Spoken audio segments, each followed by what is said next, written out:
horta dawlad Soomaaliya ay ma jirtaa idin waramay Soomaaliya inagu Somali Republic baan ahayn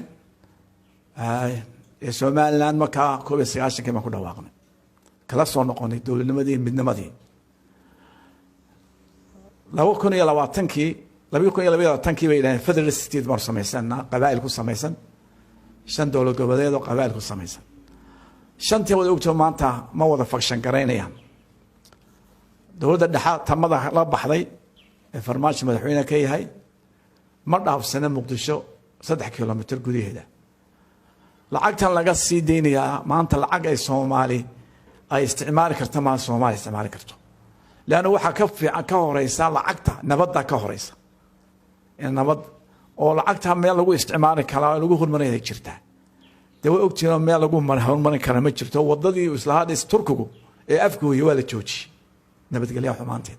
lacagta waxa ka shaqeynaa man lobbyista oo ay qoladan farmaajo groupka ay dirsadeen waxaan oo lacag siiyeen in loo soo deeyo lacagta waxa jira dilaalin lobbyist leeyahay adduunka oo ka dilaala kuwaas afarta bahashan ka daba shaqeeyay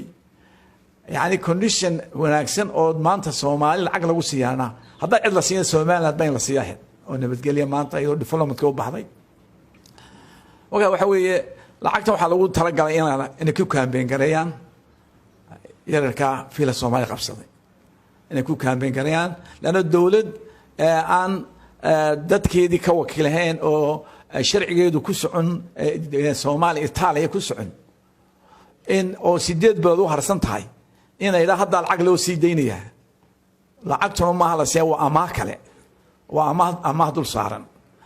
financial breaching baa la breach yaa la wali way ka tan imka qaadanayaan way ka interest badantay tii hore way ka interest badantay marka in dadka loo dhubo la waala maaha lacagta waxa la Soomaaliland wixii la siinayo des laba dal baan isku tago mid uu dhisan yahay in wax ay saadal noo soo siiyo si toos noo siiya